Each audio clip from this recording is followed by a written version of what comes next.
link building is something that Google introduced to us when they first emerged. Their guidelines, webmaster guidelines, said, get other webmasters link to your site. That was the quote. We took it, do whatever it takes to get other people linked to us. And that was the key direct signal in their algorithm. The more pages linked to a web page, the more link equity, page rank it has. The more page rank a page has, the more it can pass to other pages that it links to. And it's the core of Google's algorithm. That's how they managed to rank websites, and until we started messing with them and manipulating those signals, then they had to become smarter and smarter, angrier and angrier. So that's the backstory. Now, these days, what has changed these days as compared to 10, 20 years ago? Link building is still key. No website is ranking unless it has backlinks, but it's much more difficult now to correlate, because Google is not using all the backlinks that they have for their algorithm. They pick some of them and never telling us which ones. So you can invest in link building. There are no, the manual penalties or other penalties still exist, but very few cases these days that we hear of when it has been caused by backlinks. Google now algorithmically can pick backlinks that move the needle, and others they just scroll and never include in their ranking system.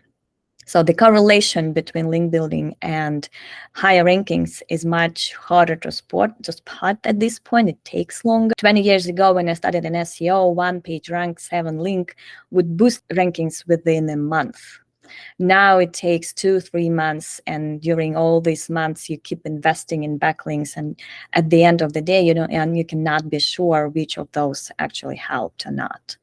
We know from their documentation which kinds of links they are looking for, but we don't know how that is explained to a machine, how it is included in the algorithm. So, and it's not just only direct signal now. It's not the most important signal these days. There are other signals as well, which are balancing all of that. So there are helpful content signal, there is brand authority signal, there is trustworthiness signal, there is usability signal, there are a lot of other signals that are put into that algorithm, and they are all balancing each other. If your content is deemed not as helpful, but a lot of great sites are linking to it, it's kind of balanced. You will not see as much of an impact. Or if you have a brand, if you're an entity in the eyes of Google, and Google knows that a lot about you in terms of your expertise, other brands or entities that are linking to you, then Google has more trust in you. If your site is not as good for user experience or even content, you will not still see any huge impacts from algorithm, because you are balanced with other signals. That is all leveled up. So if there is a weak point somewhere in your site performance or history or reputation, it can be balanced by great content and great backlinks to it. So it's all the combination of signals these days, and that also makes it a little bit harder, or much harder for us as SEOs to understand those correlations, evaluate them, and draw any informed decisions from that. So when it comes to SEO these days, the rule of thumb is do everything you can. If it's link building, it's the best links. If it's usability, test it. If it's content, make it for people, make it truly useful, not just generated content that many people are using these days. So it's all about the balance. But backlinks are, of course, key. Yes, a lot of small businesses have no clue, or even big businesses, so they continue wasting money on paid backlinks that are very easy for Google to spot these days. They continue doing those blog networks, link exchanges, because they don't know. They get those emails, hey, we have that many blogs, they are all related to your niche, we will all write about you, it will be great for rankings, and they just do it. The industry is still making money off the people that are not well educated in SEO, what Google is saying on their guidelines. But we know what Google is looking for, and Google is looking for editorial backlinks that you had no control of, apart from creating great content that is worth linking to. And yes, they don't mind you reaching out to people and asking, saying, hey, this is my great article or my great asset or a free tool that I created. Why don't you link to it? This is not a bad practice as well. You're free to put your content in front of people who can link to it, but you cannot tell them, hey, make it this anchor text, or I'll give you money if you put it there. Things like that are frowned upon and are very easy to spot for Google. Paying for links simply puts you in a bad neighborhood, just as simple as that. And after that, Google may not penalize you, but the trust, the reputation may be struggling with Google, and there may be some flags preventing the site from doing better than it deserves. So that is something to keep in mind as well. It may be a negative signal that may be holding your site back. So editorial backlinks is something Google is looking for. But there are other types of backlinks as well. First, entity building backlinks. Get interviewed, speak at conferences, get nominated for awards in your industry. Brand building backlinks are all good, not just for that passing that link equity, but also for making sure that Google knows you are an expert or your company is an entity that is referenced by other brands or by other entities. So it grows not just your backlink profile, it also helps Google to trust you more. And that is also a very important signal for rankings as well. And it only can grow and grow and grow. So after year 2 of those PR or brand growing links, it will be easier for your site to maintain consistent rankings as well. Webinars, virtual events, in-person events, guest blogging. Guest blogging is still effective if you do it right. I always say, and I've been always saying that since day one of my blog, is don't do it just for links. Do it for something else as well. So combine, that's building relationships in your niche. It could be your brand building again. It could be traffic or leads. If your guest post on a big site drives leads to your business, this is the best time spent. So it's not just, yes, you get a link, but you also get something else. So when you think this way, then you start looking for bigger platforms. You start maintaining regular columns at some biggest site in your industry. You get known by that content that you write. You build more traffic. So it's the combination of things that make guest blogging efficient these days and totally fine to Google as well. If you get published on a huge site and do it on a regular basis, again, that's also contributing to your brand. That makes you look like an entity to Google at some point, that builds trust as well. So that guest blogging for sure, at least a couple of columns a month. Biggest sites, find editors that are willing to work with you or with your public representative from the company, and just keep writing for those sites, building up that trust, authority, and yes, link equity at some point as well. And links are not just direct signals these days. They help Google associate you with other entities, and they help Google trust you more. You listed off a number of things that affect a website's rankings and how Google perceives a website, being a high quality content, the trustworthiness of the site. But all of these things, from what you're saying, sound like they're mapped out largely due to links. Google will follow a link to find out that you're an authority in your field. They'll follow a link because it goes to a high quality content piece. So the links really are Google's way of walking across the web, finding out where the good and trustworthy, helpful content is. So everything that you mentioned, all of the other ranking factors still come back to links at some point. Yes. So let's talk about the value of links and how it has gone down a little bit. It's just changed. I don't think it has changed. Exactly. It used to be just a direct signal. Google didn't apply any other signals to it. If there is a link, great, that's a vote. That's a vote for that page. Now it's helping on more levels. Maybe it's not as much a direct signal anymore. It is still, but not as much as it used to be, because it used to be almost like the only signal Mhm. Google was using, and now they're balancing it with other signals. But links contribute to many more signals as well. Yeah, in Bonnie's case, she's an education site, and they're building up, as you mentioned before, the knowledge graph to check your trustworthiness and, once again, your authority. But that's mapping a person or an entity by who's linking to them and who they're linking to. It all ties together. And that was kind of a question I was going to ask you later on, but the value of an external link in comparison to one coming to your site.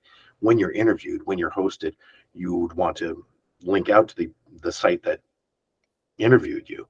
Is there some value in that as well for your site, not just for who you're linking to?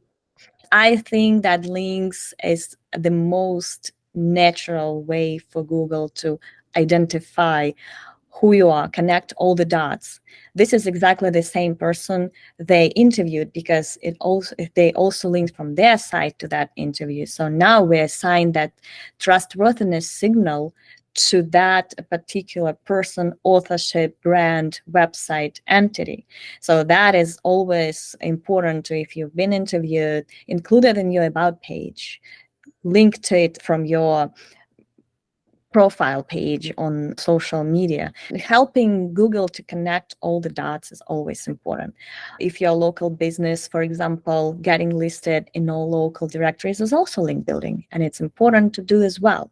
If you have a Yelp page claiming your site, and then it allows you to put a backlink on that profile, is great.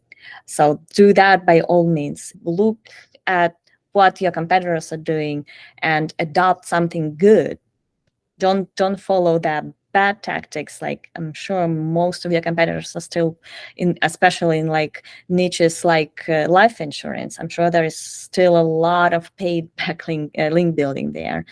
It's tough to explain to clients why we do not advise doing that, and it's not because of penalties these days, but because it's a waste of money in most cases. We don't know if those backlinks work, and I'm sure that many of them do not, especially if it's your only link building method.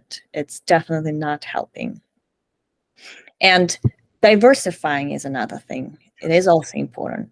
Don't rely on just one link building method. There are quite a few good of them. And in our agency, we provide just one way of link building. You know why? Because it took us 8-9 years to develop it. It's very hard these days. You cannot spread yourself and be good at any type of link building, because it's tough. So don't just do what we sell, for example. Keep doing something else in-house. Develop connections with the bloggers. Get teachers linked to you from their sites. I'm featured, I'm speaking, things like that. Give them badges to put on their sites. Many teachers have their sites. So it depends on the business model, or working with small businesses in your area, inviting them to meetups or joining them on conferences. All of those things send links in most cases. And they're also good for not just for organic search, but for AI search that is coming around the corner as well, because AI generative platforms would not know about you unless other people are talking about you. And link building is the key, because it's the only way for any bot, be it Google search bot, Bing search bot, ChatGPT bot, for any bot, unless there is a link, it's very hard to verify who this article is about, or who they are talking about, and who is this person and why we should care. Diversification is key, because at that point you don't depend on just one method. If it's for some reason you cannot invest anymore in it, or you have to stop it, you have other ways to build links and continue building your backlink profile. So diversification is key. And for any report that I do for clients, I always include more ideas you can get links. So it's not just our way of doing it. Seek more ways to get linked, especially if it also contributes to other signals like brand building links, co-citation links as well. Getting listed where existing similar solutions already are listed is key for Google to associate you with what you're doing in other entities in your areas. If there are other teaching methods or sites that help teachers with professional development, there are a lot of lists that here is what you have to consider. And if you're not listed, Google doesn't know about your solution, and ChatGPT would not know as well. So getting into those lists, building connection, there are sometimes that could be sponsored links, and it's fine if that's the co-citation link that puts yourself in the neighborhood of related solutions for Google to go through that list and include you as one of the solutions as well. So that is a very important link building method in many cases. Keep looking where you have to be mentioned and develop your connections with those bloggers or reporters. It's like lead generation. It also takes time. Sometimes they would not reply, so try other methods, follow them, engage with them on social. I have a question, not ideas. We get tons of backlinks from a lot of crap sites that just come, that just link to us. And, the old theory was to disavow them. But from what I understand, Google just says leave them alone, don't even bother with them. Yeah, it's syndicate, usually spammy syndication websites, or those almost like automatically generated pages on some particular topic that link to. Yeah, I get those a lot as well.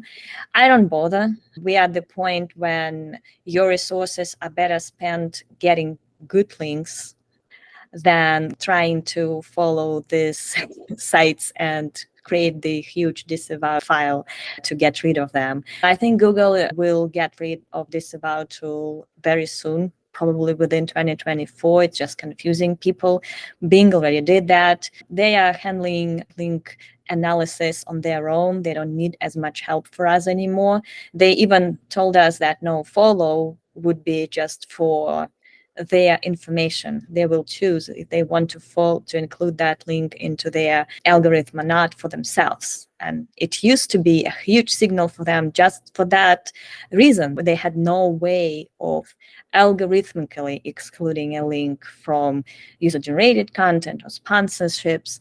And now they can do it by their own. One of the things you didn't mention, Ann, that I've gotten some pretty decent links from over the years is Harrow, which I'm sure all you guys know about, because I've gotten some good branded links from them, from major sites that are always, well received. So yeah, that's a great way for many businesses. It's a great idea.